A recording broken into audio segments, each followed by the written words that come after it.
Bismillahirrahmanirrahim. Assalamualaikum warahmatullahi wabarakatuh. Selamat pagi, salam sejahtera bagi kita semuanya. Shalom, Om Swastiastu, Namo Buddhaya, salam kebajikan. Yang saya hormati Wakil Ketua MPR RI, yang saya hormati pimpinan DPR RI yang hadir, yang saya hormati para Menteri Kabinet Indonesia Maju hadir bersama saya, Pak Menko Polhukam, Pak Menhan, Kepala Staf Kepresidenan, yang saya hormati Panglima TNI dan Kapolri, beserta seluruh Kepala Staf Angkatan, para peserta Rapim TNI Polri yang saya hormati, Bapak Ibu hadirin undangan yang berbahagia. Pertama-tama saya ingin menyampaikan ucapan terima kasih yang sebesar-besarnya kepada seluruh jajaran TNI dan Polri yang telah menjamin keamanan, yang telah menjamin ketertiban selama pelaksanaan pemilu sehingga pemungutan suara dan penghitungan suara berlangsung dengan aman dan damai. Walaupun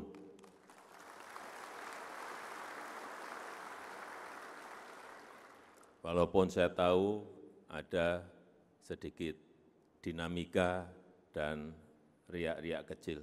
Itu biasa dan wajar dalam kita berdemokrasi, perbedaan pendapat, perbedaan pilihan itu juga sangat wajar dalam demokrasi. Namun perlu juga saya ingatkan masih ada beberapa tahapan pemilu sampai Oktober nanti yang perlu langkah-langkah proaktif untuk menetralisir residu-residu politik, untuk memitigasi disinformasi pemilu, serta menjaga kerukunan, menjaga persatuan kita sebagai sebuah bangsa dan negara. Jajaran TNI Polri yang saya banggakan, yang saya cintai, tantangan yang kita hadapi sekarang ini bukan tantangan yang mudah, bukan hanya tantangan di dalam negeri, bukan hanya tantangan di domestik, tapi justru yang paling berat adalah tantangan eksternal, tantangan global yang sangat rumit, juga bisa berdampak signifikan pada situasi ekonomi dan situasi sosial di dalam negeri. Kita tahu ketidakpastian ekonomi masih belum jelas, masih belum pasti. Geopolitik dunia juga sulit dihitung, sulit dikalkulasi. Landscape ekonomi, landscape politik dunia juga sulit dikalkulasi, sulit dihitung. Kita tahu konflik di Ukraina belum selesai, datang konflik Gaza, ada tambahan Yaman, sehingga menyebabkan inflasi pangan melanda dunia. Kita tahu kalau dulu banyak yang menawarkan kepada kita, misalnya beras, hampir semua negara produsen beras menawarkan berasnya kepada kita. Sekarang ini kita mencari beras ke negara-negara produsen itu juga tidak gampang dan tidak mudah. Karena semuanya sekarang ini ngerem untuk tidak ekspor bahan pangannya, baik gandum maupun beras, akibat perubahan iklim, akibat perubahan cuaca dan gangguan rantai pasok. Dan sudah banyak negara yang masuk dalam jurang resesi. Terakhir kita tahu Inggris sudah masuk ke resesi, Jepang sudah masuk ke resesi, dan probabilitas resesi sudah melanda negara-negara besar. Sebagai contoh, Jerman sudah di angka 72%. Kemungkinan bisa masuk ke resesi. Uni Eropa, EU, juga sudah di angka 60%. Amerika di angka 40%. Dan kita, ini patut kita syukuri, probabilitas Indonesia masih di angka 1,5%. Ini yang harus terus kita jaga.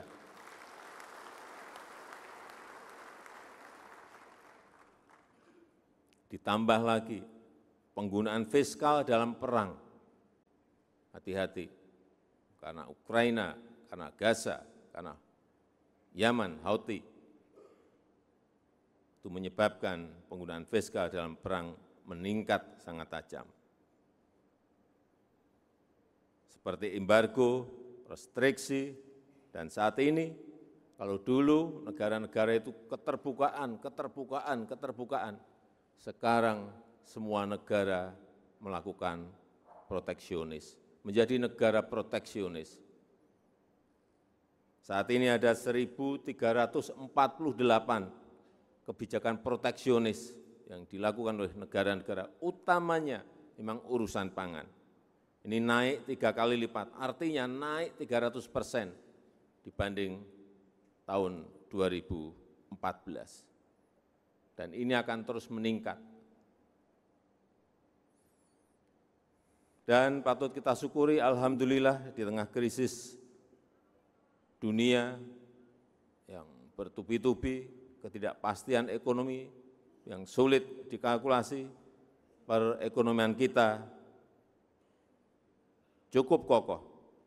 Dan kalau di G20 masuk 3 besar ekonomi yang kondisi growth dan pertumbuhan ekonominya baik.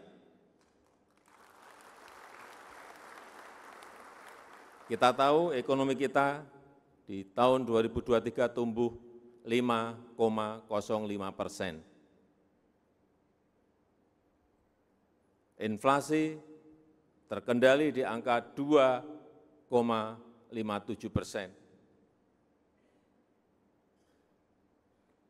Kemiskinan turun di angka 9,36%. Pengangguran turun di angka 5,32%. Dan Gini rasio ketimpangan juga turun di angka 0,388%. Meskipun kalau lihat angka-angka baik, saya terus menyampaikan tetap kita harus hati-hati, kita harus tetap waspada. Karena ke depan kompetisi global itu semakin kompleks,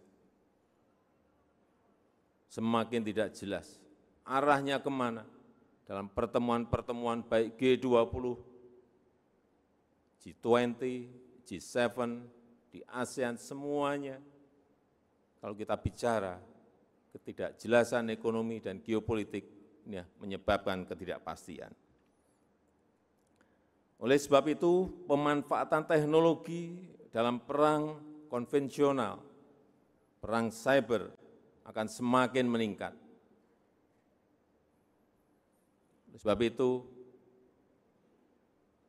TNI, Polri harus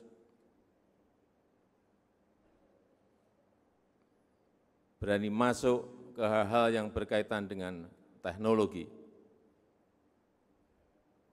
Pesawat tempur perlu, iya. Tank perlu, iya. Tapi hati-hati juga dengan drone. Saya ingat di tahun 2020, bulan Januari, ada penggunaan drone yang saya kaget karena begitu sangat presisi dan begitu sangat akurat mengejar siapa yang diinginkan. Saat itu Majen Sulaiman, ini Komandan Quds dari pengawal besar Revolusi Iran, ketembak dari drone yang dipersenjatai. Akurat karena memakai face recognition. Akhirnya ketembak. Dan yang kita kaget itu terjadi di wilayah Irak, tapi drone-nya konon dikendalikan dari Qatar. Markas Amerika Serikat di Qatar. Inilah hal-hal yang harus kita ikuti, kita amati, bagaimana perkembangan teknologi itu bisa merubah dari perang yang konvensional ke perang-perang yang bisa dikendalikan dari jarak jauh. Oleh sebab itu penguasaan iptek jelas akan semakin dibutuhkan. TNI Polri harus menjadi pembelajar yang aktif, pembelajar yang adaptif.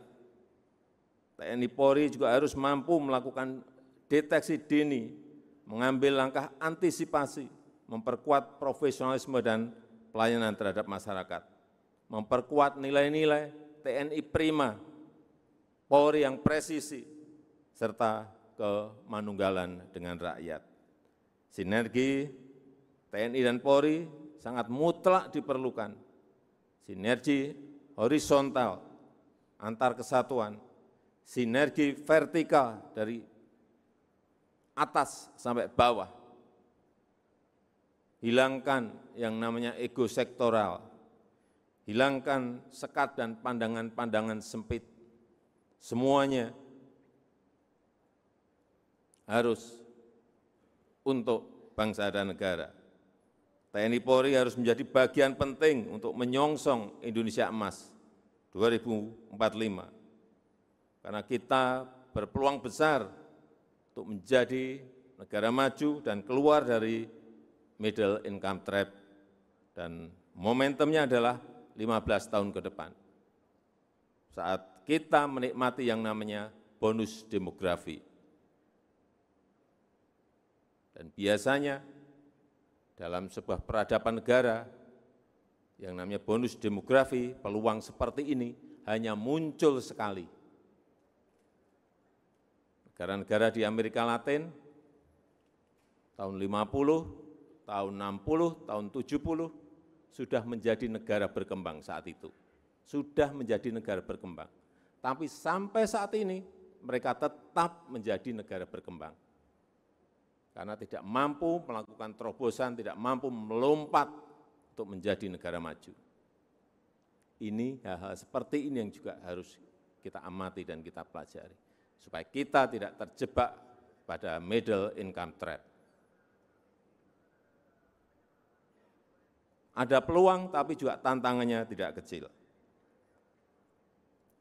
Sehingga semua kebijakan-kebijakan harus hati-hati.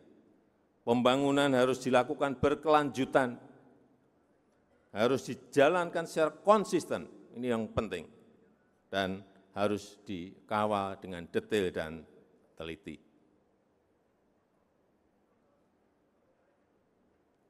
Terakhir, dalam kesempatan yang baik ini, dalam kesempatan yang berbahagia ini, saya ingin menyampaikan penganugerahan kenaikan pangkat secara istimewa berupa Jenderal TNI Kehormatan kepada Bapak Prabowo Subianto.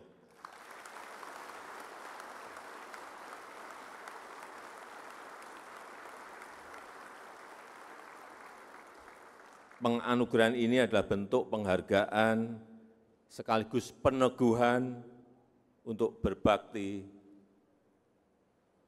sepenuhnya kepada rakyat, kepada bangsa, dan kepada negara. Saya ucapkan selamat kepada Bapak Jenderal Prabowo Subianto. Saya rasa itu yang ingin saya sampaikan dalam kesempatan yang baik ini. Terima kasih. Wassalamualaikum warahmatullahi wabarakatuh. Jelajahi cara baru mendapatkan informasi. Download Metro TV Extend sekarang.